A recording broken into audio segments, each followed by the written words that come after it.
साथियों, आपस्तंभ धर्मसूत्र कहता है, शूद्र स्त्री से द्विज वर्ण का पुरुष व्यभिचार करे तो उसे देश निकाला दिया जाए।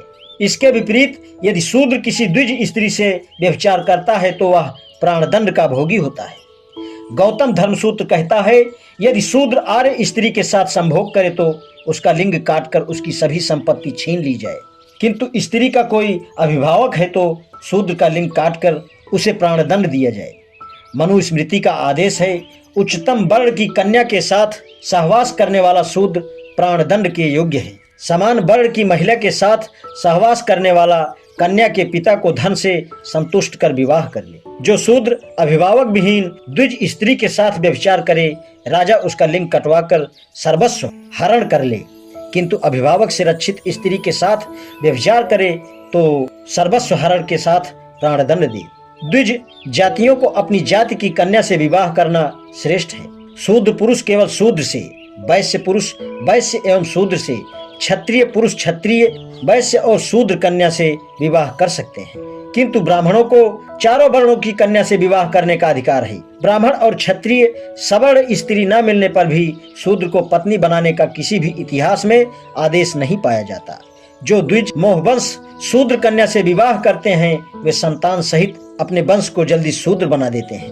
ब्राह्मण शूद्र स्त्री के साथ सहवास करने से अधोगति नरक को प्राप्त करता है और उससे पुत्र उत्पन्न कर ब्राह्मण पद से भी रहित हो जाता है। विवाहित शूद्र पत्नी के हाथ का बनाया हुआ हव्य देवता पितर और अतिथि ग्रहण नहीं करते और शूद्र ऐसे आतिथ्य से स्वर्ग भी नहीं जा पाता।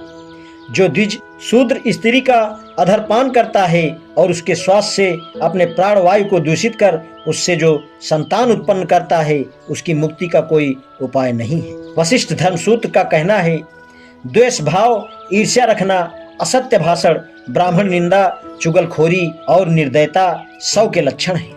विष्णु स्मृति का कथन है, ब्राह्मण का नाम मंगलकारी, क्षत्रिय का बलशाली, वैश्य का धन संपन्नशाली और शूद्र का घृणा सूचक रखा जाए। गौतम धर्मसूत्र कहता है, शूद्र चौथे वर्ण का है और उसका एक ही जन्म होता है। उसका धर्म तीनों उच्चों की सेवा करना है, उनकी सेवा द्वारा जीविकोपार्जन करता है। वह उनके उतारे हुए जूते पहने और जूठन खाए। किसी द्विज को अपमानजनक गाली देने व मुक्का मारने पर शूद्र का वह अंग काट दिया जाए। बैठने, सोने, वार्तालाप करने या सड़क पर चलने पर द्विज की बराबरी करे तो दंड दिए जाए। मनुस्मृति भी उसका अनुसरण करती है, किंतु यदि जो ब्राह्मण लोभ या प्रभुत्व से उपनयनधारी द्विजातियों से उनकी इच्छा के विरुद्ध दास का काम ले तो उसे राजा 600 पर्ण दंड दे। शूद्र ब्राह्मण द्वारा खरीदा हुआ हो या ना हो, उससे नौकर का काम ले, क्योंकि ब्रह्मा ने उसे ब्राह्मण की सेवा के लिए ही बनाया है। स्वामी के द्वारा स्वतंत्र किए जाने पर भी शूद्र दास वृत्ति से छुटकारा नहीं पा सकता, क्योंकि वह दासता उसकी नियति है, उसे कोई नहीं मिटा सकता। केवल ब्राह्मणों की और यशस्वी गृहस्थों की सेवा करना ही शूद्र को स्वर्ग देने वाला परम धर्म है। यत्न और वाणी से पवित्र रहने वाला, श्रेष्ठ जातियों की सेवा करने वाला, मधुर भाषा, अहंकार रहित, उनके आश्रित रहने वाला शूद्र अपने में उत्कृष्ट जाति को प्राप्त करता है, अर्थात दूसरे जन्म को प्राप्त करता है। ब्राह्मण की सेवा से शूद्र का जीवन निर्वाह ना हो तो क्षत्रिय की सेवा करे और इससे भी निर्वाह ना हो तो वैश्य की सेवा करे। वह स्वर्ग की प्राप्ति हेतु या दोनों हेतु अर्थात स्वार्थ और परमार्थ हेतु ब्राह्मणों की सेवा करे।